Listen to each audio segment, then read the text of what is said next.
Good morning student, आप सभी का स्वागत है मेरे चैनल श्योर 10 पे। हम class 10th chapter number 9 some application of trigonometry कर रहे हैं और ये मेरा लेक्चर नंबर 5 है। इससे पहले मैं 4 लेक्चर डाल चुका हूँ। जो लोग चैनल पर पहली बार आए हैं, इससे पहले वो चारों लेक्चर को देखो, बहुत अच्छे अच्छे क्वेश्चन करा रखे हैं। बेसिक वहीं से आपका कवर होगा। अगर डायरेक्ट आप ये देखोगे तो आपको समझ में नहीं आएगा, बीच में छोड़ के भाग जाओगे, ठीक है। फिर कहोगे कि सर बेकार पढ़ाते हैं। उससे पहले आप बेसिक समझ लो। उन लेक्चरों को जाके 2-2.5 घंटे की वीडियो है, आपको बहुत अच्छे से क्लियर होगा। अब क्वेश्चन नंबर नेक्स्ट देखते हैं, क्वेश्चन नंबर 20। ऐसा क्वेश्चन है ये, आपने गारंटी के साथ बोल सकता हूं आपने इस टाइप का क्वेश्चन किया नहीं होगा। यकीन ना है तो वीडियो को पॉज करके दोबारा से करने की कोशिश करो अपने से, ठीक है। क्वेश्चन पढ़ लो। आया समझ में?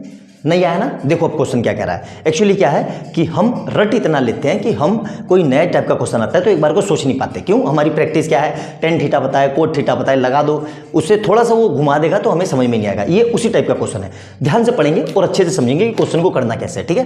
क्या कह रहा है? From a point on the ground the angle of elevation of the top of a vertical tower is found to be such that its tangent is 3/5, ठीक है।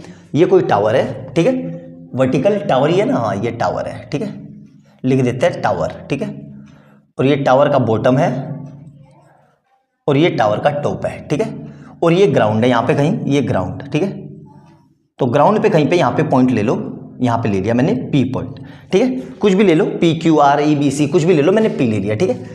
अब ये क्या देख रहा है, यहाँ से जो एंगल है वो टेंजेंट इज 3/5। तो हमें पता नहीं क्या होता है, हम यहाँ से एंगल ऑफ एलिवेशन बना देते हैं।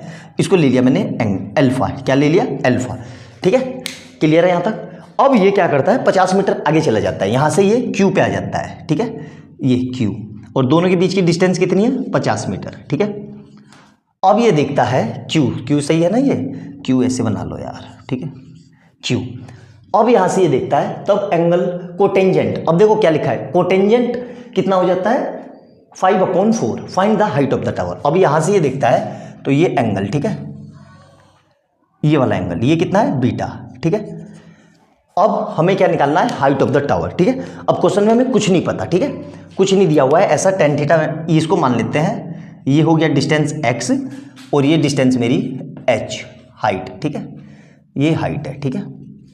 यहां तक फिगर समझ में आई? पहली बात, फिगर समझ में आना बहुत जरूरी है। इसको नाम लिख देते हैं PQRS, ठीक है। अब देखो एज यूजुअल जैसे हम करते आ रहे हैं वैसे ही करेंगे, ठीक है। सबसे पहले हम ये ट्रायंगल ले लेते हैं SRQ में, ठीक है। अपने से लैंग्वेज लिख लेना, कैसे लिख लेना मैं बता देता हूं। Let P the initial point है ना, and S is the top of the bottom और SR is the height of the tower, ठीक है। और फिर जब ये P पे मिल रहा है, Q पे मिल रहा है, तो लिख लेना आफ्टर सम टाइम्स या आफ्टर सम डिस्टेंस या after covering a 50 metre distance they reach a Q point and then see the angle of elevation beta. इस तरीके से लैंग्वेज में लिख लेना। समझ में आ गया अच्छे से? तो मैं डायरेक्ट आपको बता रहा हूं क्या, इन ट्रायंगल SRQ में, इन ट्रायंगल, चलो पहले बड़े वाला ले लेते हैं SRP ले लेते हैं SRP में, ठीक है। क्या क्या पता है हमें? हमें पता है, देखो थीटा के सामने ये परपेंडिकुलर, ठीक है। तो परपेंडिकुलर कितना है मेरा? SR, वो कितना है? H metre. क्लियर है यहां तक? फिर बेस क्या है? PR। बेस क्या है मेरा? PR, ठीक है। ये कितना है मेरा? PR को मैं क्या लिख सकता हूं? PQ प्लस QR, ठीक है। क्लियर है? और PQ कितना है? 50 और ये कितना है? X metre. क्लियर है यहां तक? ठीक है। और एंगल पता है, एंगल नहीं पता है मेरे को, कोटेंजेंट पता है। मुझे क्या पता है? टेंजेंट। तो टेंजेंट दिया हुआ है, टेंजेंट इक्वल टू 3/5। अब देखो टेंजेंट दिया है तो मुझे 10 ही लगाना पड़ेगा। तो हम जानते हैं टेन थीटा इक्वल टू क्या होता है? P/B, ठीक है। अब थीटा नहीं है यहाँ पे, टेन थीटा, चलो थीटा ही लिख लेता हूँ। थीटा की जगह कितना है? 10 अल्फा, मतलब 10 अल्फा इक्वल टू P कितना है? यहाँ से देखो P कितना है? H और ये कितना है? 50 प्लस x, 50 प्लस x। यहां तक क्लियर है? मेरे ख्याल से कोई समस्या नहीं होनी चाहिए, समझ में आ गया होगा, ठीक है। ऊपर का मिटा देता हूं क्योंकि जगह भर गई। यहां तक ये सारा समझ में आ गया होगा, लिख लिया होगा आपने, ठीक है। अब ध्यान से देखो, ध्यान से देखना, ठीक है। अब यही अल्फा हमें ये दे रखा है, देखो जो ये है कितना है, ये 3/5। मतलब इस पूरे की जगह मुझे क्या लिखना पड़ेगा 3/5। आया समझ में? यही था इसमें क्लू और कंसेप्ट। तो मतलब 3/5 जो होगा वो किसके बराबर हो जाएगा, h/50 + x। क्लियर है यहाँ तक? क्रॉस मल्टीप्लाई, ये इधर और ये इधर, तो कितना आ जाएगा 3 × 50 + x = 50 × h। यहाँ से क्या, एक्चुअली थोड़ी सी यहाँ पे कैलकुलेशन मिस्टेक हो गई।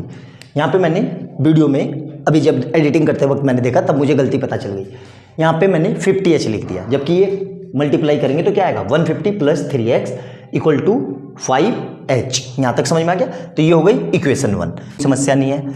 अब जब वो मूव कर जा रहा है, ठीक है, यहाँ से, तो अब कौन सा ट्रायंगल लेंगे, इन ट्रायंगल SRQ में, ध्यान से देखना, इन ट्रायंगल SRQ में, ठीक है। अब ध्यान से देखना, अब हमें कोटेंजेंट दिया है तो हमें कोट वाला ही फार्मूला लगाना पड़ेगा, ठीक है। हम जानते हैं कोट थीटा क्या होता है, ध्यान से देखना, B/P, ठीक है, और कोट थीटा की जगह कितना है कोट बीटा, ठीक है, और B कितना है, अब देखो बेस देखना, बेस कितना है x और P कितना है h, ठीक है, और कोस बीटा, यही कोस बीटा हमें कितना दे रखा है, देखो ध्यान से, यहां लिख देता हूं, ये कोट बीटा ये रहा, देखो ध्यान से समझना, ये कितना है कोटेंजेंट, ये कोटेंजेंट कितना है 5/4। तो मतलब यहाँ पे कोट बीटा की जगह क्या लिखना पड़ेगा मुझे 5/4 = इस वाले कोट बीटा की जगह कितना लिखना पड़ेगा 5/4, और ये किसके बराबर हो जाएगा x/h के। तो यहाँ से क्या आ जाएगा 5h = 4x। क्लियर है यहाँ तक? मेरे ख्याल से समझ में आ गया होगा। क्यों ना मैं h को ये लिख सकता हूँ h = 4x/5। अच्छे से समझ में आया? ठीक है, कोई समस्या नहीं है ना? अच्छे से समझ में आया यहां तक? अभी हो गई इक्वेशन 2, ठीक है। अब बाकी सबको मैं मिटा देता हूं क्योंकि बाकी सबका काम नहीं है, ठीक है। ध्यान से देखना इक्वेशन, अरे यार इक्वेशन 1 क्या थी मेरी, इक्वेशन 1 थी, एक मिनट। अब देखो इक्वेशन 1 और 2 से, ठीक है, ध्यान से देखना मैं क्या कर रहा हूं, ध्यान से देखो, ये इक्वेशन 1 हो गई, ये 2 हो गई, तो पुटिंग वैल्यू ऑफ h की जगह चलो h लिखा लेते हैं, h from equation 2 to equation 1, मतलब h की वैल्यू इक्वेशन 2 से इक्वेशन 1 में रख रहा हूं। तो कितना है ध्यान से देखो 150 + 3x = 5 ऐसे ही रहा, इंटू h की जगह क्या रखना है 4x/5। क्लियर है? इस 5 से ये 5 कट गया, क्लियर है। अब यहां से ये पूरा उठ के उधर जाएगा, तो कितना आ जाएगा 150 = 4x - 3x। तो मतलब यहां से कितना आ जाएगा x = 150 मीटर। मतलब ये मैंने पूछा, इसमें पूछा हुआ नहीं है, अगर पूछ ले कि Q से R तक की टावर की डिस्टेंस कितनी है या टोटल डिस्टेंस कितनी है, तो टोटल डिस्टेंस कितनी हो जाएगी, Q से R तक तो 150 मीटर है, और टोटल P से लेके R तक कितनी हो जाएगी 50 + 150 मतलब 200। यहां तक समझ में आ गया? अब इस x को वापस से मैं इक्वेशन 2 में रख देता हूं, तो मेरा h निकल जाएगा, जो कि हमारा प्राइम h निकालना था, ठीक है। यहां तक समझ में आया? अब देखो ध्यान से, मैं क्या लिख रहा हूं, putting value of x in equation, कौन सी, इन इक्वेशन 2, ठीक है। तो h = कितना आ जाएगा, ध्यान से देखना 4 × x की जगह कितना लिखना है मुझे 150/5। तो ये इससे पूरा कट जाएगा कितनी बारी में 30 बारी में, ठीक है। तो यहाँ से h कितना आ जाएगा 34 × 120 मीटर, मतलब टावर की हाइट कितनी है 120 मीटर। आई बात समझ में? बहुत ही सिंपल और बहुत ज़बरदस्त क्वेश्चन था, अच्छे से आपको समझ में आ गया होगा कैसे करना है। नोट डाउन करो जल्दी से, कोई भी चीज़ ऐसी नहीं हो सकती कि आपको समझ में ना आए। फिर भी 1% अगर आपको ना समझ में आया होगा तो वीडियो को दोबारा से देखना। मैंने वीडियो की स्टार्टिंग में ही बोल दिया था, यूनिक क्वेश्चन है, अल्टीमेट क्वेश्चन है और ज़बरदस्त क्वेश्चन भी है। बहुत कम बच्चे इस क्वेश्चन को सोच पाएंगे अगर एग्जाम में आ गया तो, ठीक है। नोट डाउन करो, अगला क्वेश्चन देखते हैं जल्दी से। क्वेश्चन नंबर 21 देखेंगे। यकीन मानो मैक्सिमम बच्चे इस क्वेश्चन की फिगर गलत ड्रॉ करेंगे, ठीक है। देखो फिगर बनाने के लिए सबसे पहले हमें बेसिक नॉलेज होनी चाहिए, ठीक है। जैसे इस क्वेश्चन में क्या दिया हुआ है मैं आपको बताता हूँ। ये क्या दिया हुआ है, पोल दिया हुआ है और टावर दिया हुआ है, ठीक है। अब बहुत बेसिक सा क्वेश्चन है, पोल बड़ा होगा कि टावर बड़ा होगा, जब ये पता होगा तभी आप फिगर इसकी ड्रॉ कर पाओगे, अदरवाइज गड़बड़ कर दोगे। ठीक है, तो नॉर्मल सी बात है, टावर ही बड़ा होगा यार, तो यहाँ पे बना लेते हैं हम टावर। ठीक है, ये टावर हो गया। ठीक है, इसको लिख लेते हैं टावर। ठीक है, और ये हो गया टावर का टॉप, और ये टावर का हो गया बॉटम। ठीक है, बॉटम बोल दो या फुट बोल दो, एक ही बात है। ठीक है, अब क्वेश्चन पहली फिगर देखो, ये समझ में आना बहुत जरूरी है कि टावर बड़ा है कि पोल बड़ा है। ठीक है, अब पढ़ते हैं। A vertical pole and a vertical tower are on the same ground level, दोनों सेम ग्राउंड लेवल पे। ठीक है, कहीं पे यहाँ पे ये पोल टावर है तो यहाँ कहीं पे पोल होगा। ठीक है, इस तरीके से। अब देखो पोल छोटा ही होगा, नॉर्मल सी बात है, अभी मैंने जस्ट बताया आपको, ये मेरा पोल हो गया। ठीक है, एज यूजुअल ये पोल का टॉप और ये पोल का बॉटम। ठीक है, समझ गए होंगे, बार बार बताने की जरूरत नहीं है। From the top of the pole the angle of elevation of the top of a tower is 60 degree. ठीक है, अब देखो एंगल ऑफ एलिवेशन कब बनता है, नीचे से ऊपर, मतलब इस तरीके से, इस तरीके से देखो, तो इन दोनों के बीच में, मतलब यहां से एक एंगल बन रहा है कितना, ये। ठीक है, यहां तक समझ में आ गया। क्या लिखा हुआ है, अ वर्टिकल पोल, देखो ध्यान से, a vertical pole and vertical tower are on the same ground from the top of the pole, pole के टॉप से, ये पोल का टॉप है और ये पोल का बॉटम है। ठीक है, पोल के टॉप से the angle of elevation of the top of the tower, tower के टॉप तक, ये टावर है। ठीक है, ये मेरा टावर है। ठीक है, क्लियर है, 60 डिग्री, कितना एंगल है, 60 डिग्री, देखो ध्यान से। ठीक है, तो ये बन गया एंगल, इसको पैरेलली ले लेते हैं ऐसे, ये कितना है, 60 डिग्री। ठीक है, और हमें क्या दिया हुआ है, इसकी हाइट कितनी है, ये 20 मीटर। ठीक है, अब देखो ये 20 मीटर है तो ये इसके पैरेलल है, ये भी कितना हो जाएगा, 20 मीटर। क्लियर है, यहां तक मेरे ख्याल से समझ में आ गया होगा बहुत अच्छे से। आगे देखो, and the angle of depression of the foot of the tower, tower के फुट से एंगल ऑफ डिप्रेशन कैसे बनेगा, देखो ध्यान से, यहां पे इस तरीके से। ठीक है, इस तरीके से, कितना है, ये एंगल ऑफ डिप्रेशन कितना है, ये 30 डिग्री। क्लियर है, लो पूरा बता दिया। ठीक है, आगे पढ़ो, find the height of the tower if the height of the pole is 20 metre, pole की हाइट लिख चुका हूं ऑलरेडी। ठीक है, क्लियर है, फिगर समझ में आई कि नहीं, सबसे जरूरी चीज है हमें फिगर समझ में आना।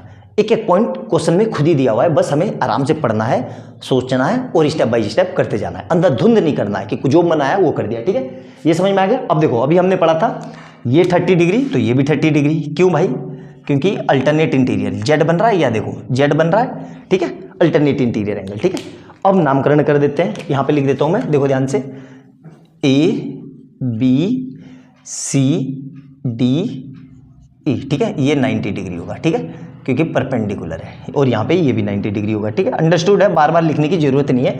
ठीक है, लेकिन फिर भी लिख देते हैं। ठीक है, अब दो ट्रायंगल दिख गए आपको, देखो मुझे ये निकालना है पूरे टावर की हाइट, ये पूरी टावर की हाइट, ये वाली एज। ठीक है, ध्यान से समझना, ये पूरी हाइट निकालनी है। तो किसी तरीके से मैंने इतनी हाइट ये निकाल ली, ये जो हमें ये नहीं पता ना, तो इसको मैंने थोड़ी देर के लिए क्या मान लिया, एक्स। तो अगर ये मैंने एक्स निकाल लिया और इस एक्स को इस 20 में जोड़ दूंगा तो ये पूरी हाइट आ जाएगी। आया समझ में, तो यही करना है मुझे। ठीक है, ध्यान से देखना अब मैं क्या कर रहा हूँ। ठीक है, दो ट्रायंगल दिख गए ए डी ई में, सबसे पहले छोटा triangle, in triangle A D, in triangle A D E में क्या क्या पता है, ध्यान से देखो, ध्यान से, थीटा के सामने परपेंडिकुलर और थीटा से लगता हुआ बेस, तो मतलब बेस पता है, बेस कितना है, बेस है ए डी। ठीक है, कितना माना है मैंने उसको पता नहीं, तो एक काम कर लेते हैं, देखो बेस नहीं पता ना ये, तो ए डी को यहाँ देखो, इस ए डी को मैं वाई मान लेता हूँ। ठीक है, तो ये पूरा भी कितना हो जाएगा, वाई। ठीक है, वाई मान लिया ना, तो ए डी को क्या माना मैंने, वाई मीटर। ठीक है, उसी तरीके से परपेंडिकुलर ईडी को, परपेंडिकुलर ईडी को क्या माना है मैंने, एक्स मीटर। ठीक है, और एंगल, एंगल कितना है मेरे पास, एंगल इक्वल टू, एंगल मतलब थीटा कितना है, 60 डिग्री।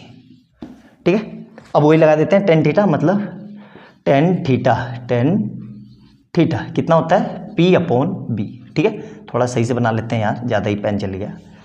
ठीक है, टेन थीटा क्या होता है, पी अपॉन बी। ठीक है, थीटा क्या कितना है, 60 डिग्री, मतलब टेन 60 डिग्री। ठीक है, पी कितना है, ये रहा ईडी, और बी कितना है AD, बी मतलब बेस AD, ठीक है। tan 60 कितना होता है √3 और ED कितना है x, ED परपेंडिकुलर x और ये कितना है y, ठीक है। तो यहां से कितना आ जाएगा √3y = x, ये हो गई इक्वेशन 1। क्लियर है यहां तक? मेरे ख्याल से समझ में आ गया होगा। ऊपर का मिटा दूं सब अच्छे से, देखो ध्यान से। क्लियर हो गया यहां तक? ये है x = ठीक। अब ट्रायंगल लेते हैं ABC में, ठीक है, in triangle ABC, in triangle ABC में। अब वही सब चीज पता है, क्या पता है मेरे को, परपेंडिकुलर और बेस, ठीक है। तो अब डायरेक्ट लिख देता हूं मैं tan 30 = परपेंडिकुलर कितना है AB और बेस कितना है BC। आया समझ में? tan 30 कितना होता है 1/√3 और AB कितना है 20 और BC पता नहीं y, तो ये इधर, तो कितना आ गया y = 20√3 मीटर। ये हो गई इक्वेशन 2, इक्वेशन 1 इक्वेशन 2, ठीक है। अब इस y को अगर मैं यहां रख दूं तो मेरा x आ जाएगा। ध्यान से देखो, putting value of y from equation 2 to equation 1, ठीक है। मतलब y की वैल्यू इक्वेशन 2 से इक्वेशन 1 में लिख रहा हूं, तो क्या लिखा हुआ है, या √3 तो ऐसे ही रहा, y की जगह क्या लिखना है 20√3, मतलब 20√3 = कितना है x। तो ये कितना आ जाएगा, देखो ध्यान से, √3 मिल गया पूरा 3 × 20 = x। तो x = कितना आ गया 60 मीटर। लेकिन हमें तो पूरी h निकालनी थी, तो देखो हाइट ऑफ द टावर कैसे निकालेंगे, ध्यान से देखना, ठीक है। Height of the tower,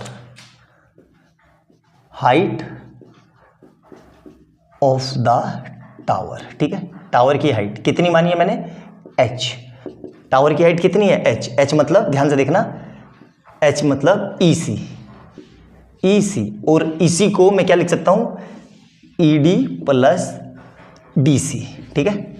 ED हम निकाल चुके हैं, अभी निकाला था ED कितना था x + 20 और x कितना निकाला था हमने 60 + 20 मतलब 80 मीटर। तो टावर की जो हाइट है वो 80 मीटर है, 80 मीटर।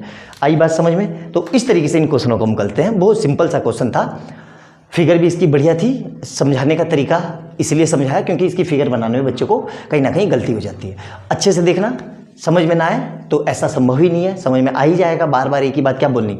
तो अच्छे से देखना, और वीडियो अच्छी लगे तो लाइक एंड सब्सक्राइब करना और बेल आइकन दबा लेना, ताकि जैसे मैं कोई नई वीडियो डाल लूँ उसका नोटिफिकेशन आपको तुरंत मिल जाए। और ज़्यादा से ज़्यादा अपने दोस्तों को शेयर करना, क्योंकि बहुत अच्छा कंटेंट मैं आपको करवा रहा हूँ। मतलब ढूंढ के बहुत तरीके की बुकों से बहुत अच्छे क्वेश्चन जो मुझे मिल रहे हैं वो मैं आपको करवा रहा हूँ। नॉर्मली इस तरह के क्वेश्चन आप लोग करते नहीं हो, करते क्या हो, आपको कोई करवाता ही नहीं है, तो आपको लगता है कि इतना ही है।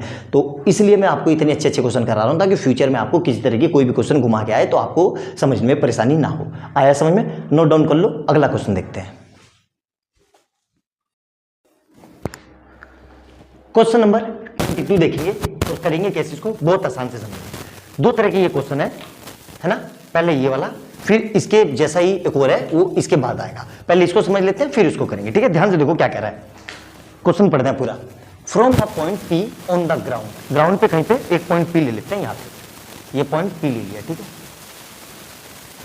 The angle of elevation of a 10 metre tall building is 30 degree. मतलब यहां कहीं पे बिल्डिंग है, ये इस तरीके से यहाँ पे ले लेता हूँ P को, थोड़ा सा यहाँ कहीं पे P ले लिया और यहाँ कहीं पे ये बिल्डिंग है, ठीक है।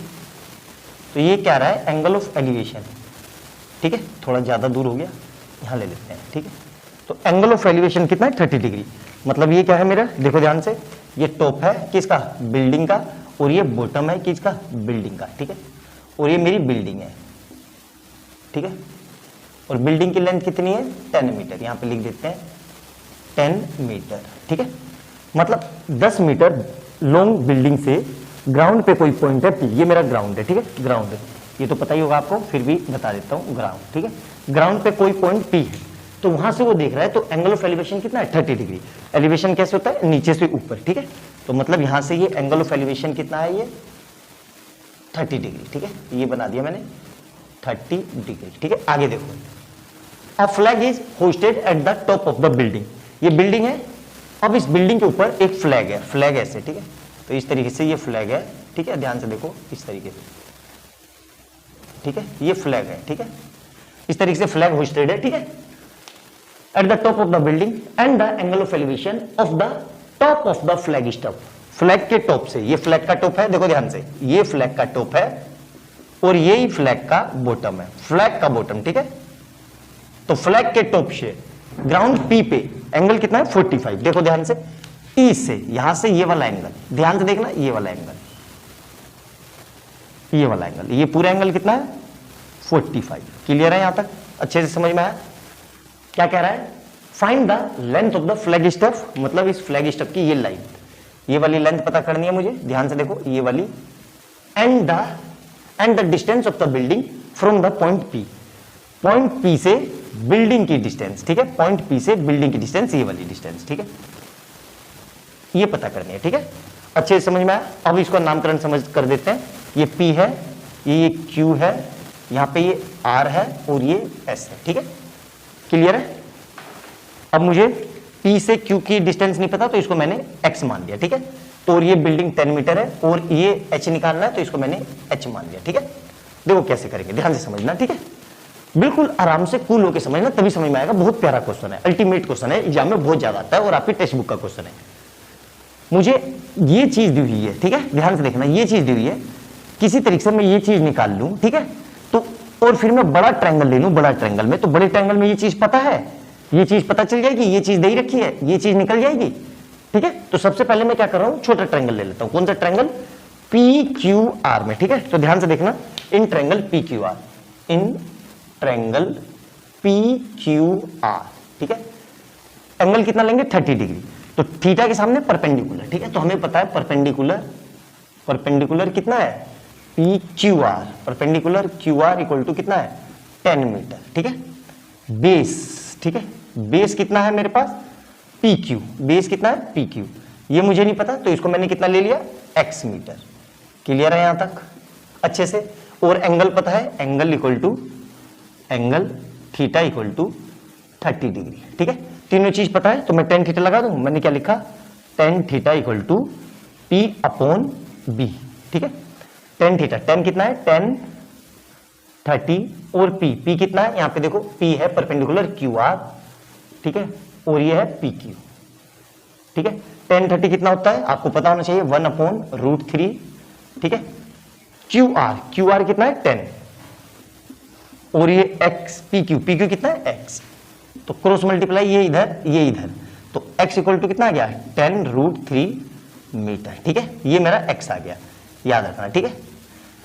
मतलब ग्राउंड की डिस्टेंस, मतलब ग्राउंड से पॉइंट P से बिल्डिंग की डिस्टेंस कितनी है 10√3 मीटर, √3 की वैल्यू रख दो तो √3 कितना होता है, मैंने बताया था पहले 10 × 1.73, तो कितना आ जाएगा 17.3 मीटर।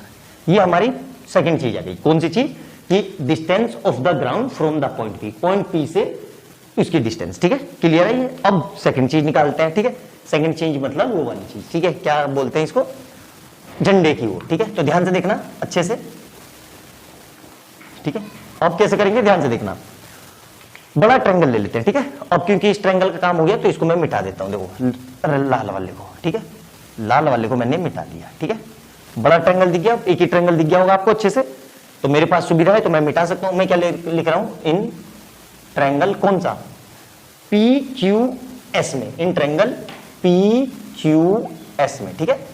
क्या पता है मुझे, देखो अब फिर से मुझे देखो परपेंडिकुलर पता है, परपेंडिकुलर कितना हो जाएगा QS, कितना है QS, और QS को, इस QS को मैं ये लिख सकता हूं QR प्लस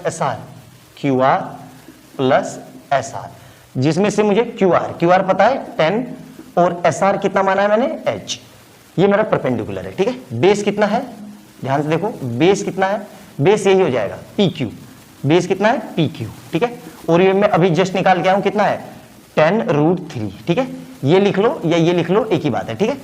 और एंगल पता है, एंगल कितना है, एंगल थीटा इक्वल टू कितना 45 डिग्री, क्लियर है यहां तक।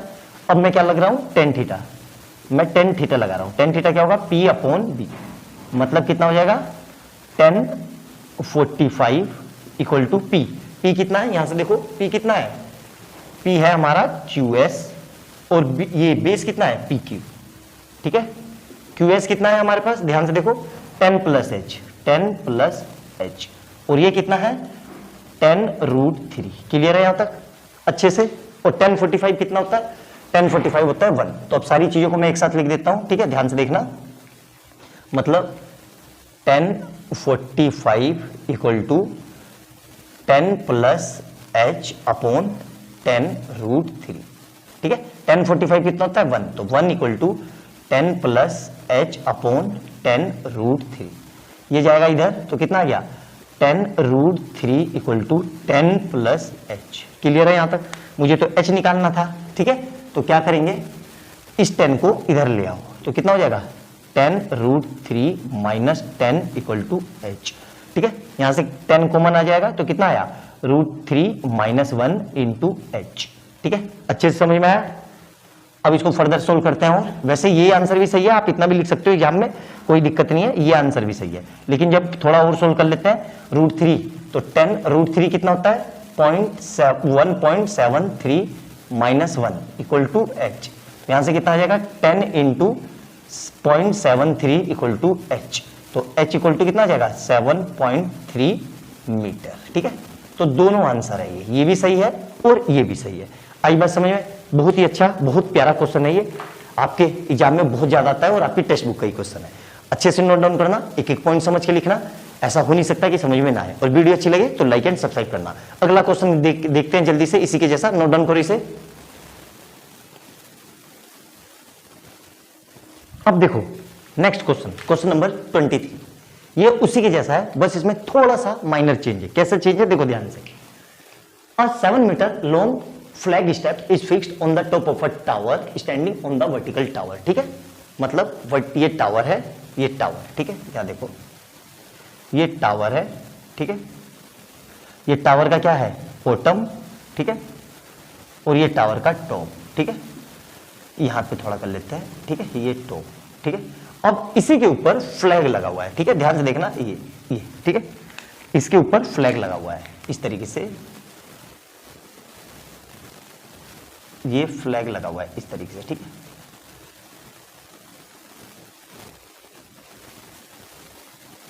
ठीक है, इस तरीके से फ्लैग लगा हुआ है, ठीक है। From point on the ground the angle, ground पे कहीं पे कोई पॉइंट ले लेते हैं, ठीक है। तो ग्राउंड पे, ये हमारा ग्राउंड मान लेते हैं ऐसे, ठीक है, ये ग्राउंड है, ठीक है।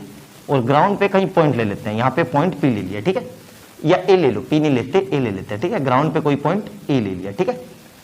The angle of elevation of the top and bottom of the flag, ठीक है। देखो अब ये ब्लैक फ्लैग है, तो ये फ्लैग का बॉटम है, ध्यान से देखना, और ये फ्लैग का टॉप है, ठीक है। फ्लैग के टॉप से एक एंगल ले रहा, ठीक है, इस तरीके से, और फ्लैग के बॉटम से, ठीक है, ये बॉटम है, बॉटम से ये दोनों एंगल, ठीक है, इस तरीके से, ठीक है। तो ध्यान से देखना कितने हैं 60 डिग्री एंड 45। तो ये 60 होगा, नॉर्मल सी बात है, बड़ा है तो ये 45 वो 60 डिग्री होगा, बड़ा एंगल है तो ये 60 डिग्री और ये हमारा 45 डिग्री। क्लियर है यहां तक समझ में आया अच्छे से। वो एंड क्या कह रहा है 7 मीटर हाइट, ये कितने का है फ्लैग 7 मीटर का, ठीक है, 7 मीटर। अब ये नहीं पता मुझे यहां से यहां तक इसको मैंने स्मॉल एच मान लिया, और यहां से यहां तक इस पॉइंट को मैंने एक्स मान लिया, ठीक है।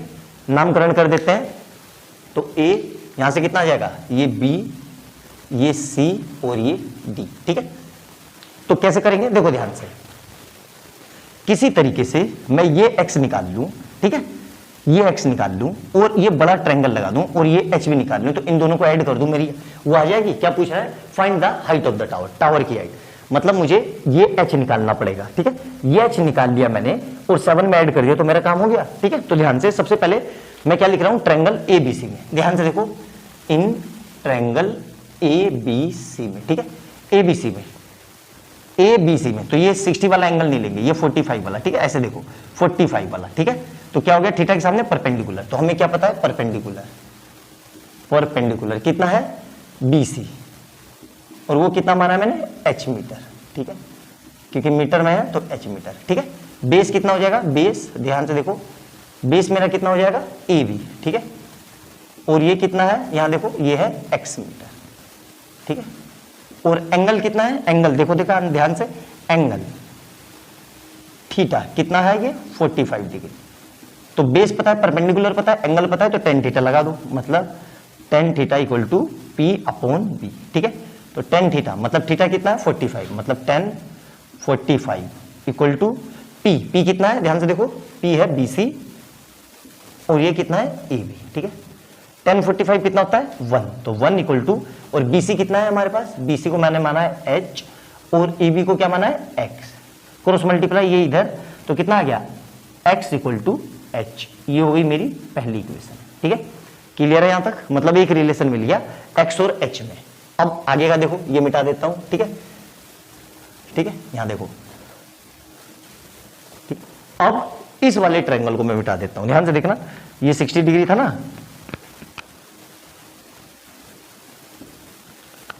ठीक है, ध्यान से देखना, मैं इस ट्रायंगल को मिटा देता हूं, ये वाले को, ठीक है। अब समझ में आ गया, देखो अब बड़ा ट्रायंगल दिख गया, कौन सा ट्रायंगल, पूरा ABD में, ठीक है, in triangle ABD, in triangle ABD, ठीक है, थीटा के सामने परपेंडिकुलर और ये बेस, तो मैं क्या लिख रहा हूं ध्यान से देखना, डायरेक्ट लिख देता हूं मैं, tan कितना है 60 इक्वल टू परपेंडिकुलर, परपेंडिकुलर कितना है BD और बेस कितना है AB, ठीक है। इस BD को वापस से मैं क्या लिख सकता हूं, BC प्लस CD और AB को AB ही रखा है, ठीक है। tan 60 कितना होता है आपको पता होना चाहिए, √3 इक्वल टू BC कितना है H प्लस AB CD कितना है 7 अपॉन ये कितना है X, ठीक है। X को, ये हो गई मेरी इक्वेशन 2, तो X को इक्वेशन 1 से मैं H लिख सकता हूं, तो मैं यहां पे लिख दो putting value of X from equation 2 to equation 1, मतलब X की वैल्यू इक्वेशन 2 से इक्वेशन 1 से रख रहे हैं ना, इक्वेशन 1 से इक्वेशन 2 में रखने पर putting value of X from equation 1 to equation 2, मतलब X की जगह मैं H लिख सकता हूं, तो ये मैं मिटा देता हूं, ये तो मेरा पूरा काम हो गया, ठीक है, समझ में आ गया होगा आपको, ठीक है, ठीक है, देखो ध्यान से, तो यहां पे रख दो, तो कितना है यहाँ पे, तो √3 ऐसे ही रहा, ठीक है, ये कितना हो जाएगा H प्लस 7 अपॉन X की जगह H, तो H ये इधर गया, तो कितना गया √3H equal to H plus 7, ठीक है। इस H को इधर ले आओ, तो कितना गया √3H minus H equal to 7, H common आ रहा है, तो कितना गया √3 माइनस 1 इक्वल टू 7, मतलब H equal to 7 upon √3 minus 1। Clear है यहां तक अच्छे से। अब क्या करेंगे, रेशनलाइजेशन, ठीक है। रेशनलाइजेशन का कंसेप्ट हमने पढ़ा ही है, कभी भी आंसर फ्रैक्शन में नहीं होता तो रेशनलाइज करते हैं, ठीक है, देखना ध्यान से। तो कितना आया, H equal to 7 upon √3 minus 1, ठीक है। रेशनलाइज कर रहे हैं तो कितना आ जाएगा, ध्यान से देखना, √3 प्लस 1 अपॉन √3 प्लस 1, ठीक है। तो ये कितना हो गया, ध्यान से देखना, H इक्वल टू 7 और ब्रैकेट में √3 प्लस 1 अपॉन में, ध्यान से देखना कितना आ जाएगा, √3 और मतलब 3 minus 1, a plus b a minus b, तो कितना आ गया ये 7 अपॉन 2 और ब्रैकेट में √3 प्लस 1। क्लियर है यहां तक अच्छे से, ये H आ गया, ठीक है। हमें टोटल हाइट पता करनी थी, तो टावर की जो हाइट है, टावर हाइट, ठीक है, B वो क्या था हमारा, ये BD, और BD को क्या लिख सकता था मैं, BC प्लस CD, और BC कितना निकला मेरा 7 अपॉन 2 प्लस 7 अपॉन 2 और रूट के अंदर कितना आ रहा है √3 प्लस 1 प्लस इसकी भी तो हाइट थी 7, ठीक है। अच्छे से समझ में आया, तो देखो ध्यान से, अब इसको सोल्व करते हैं, ठीक है। थोड़ा सा लंबा क्वेश्चन है लेकिन अच्छा क्वेश्चन है, ठीक है। तो कितना आ जाएगा, ध्यान से देखना, तो हाइट मतलब BD, तो BD इक्वल टू, देखना पूरे में से क्या कॉमन आ रहा है 7, तो कितना आ गया √3 प्लस 1 अपॉन 2 प्लस 1, तो ये कितना आ जाएगा 7, देखना √3 प्लस 1 और 2 की मल्टीप्लाई इसमें, तो कितना आ जाएगा प्लस का 2 अपॉन में 2, तो तो ये कितना हो जाएगा 7, और ये देखो √3 और ये 3, तो 3 + √3 अपॉन 2 मीटर। ये पूरा इसका आंसर है। आया समझ में? थोड़ा सा कैलकुलेटिव क्वेश्चन था लेकिन अच्छा क्वेश्चन था। अच्छे से देखना, एक एक पॉइंट समझ के लिखना, ना समझ में आए दोबारा से देखना, और वीडियो अच्छी लगे तो लाइक एंड सब्सक्राइब करना, ठीक है। नेक्स्ट क्वेश्चन देखते हैं, जल्दी से नोट डाउन कर लो इसको।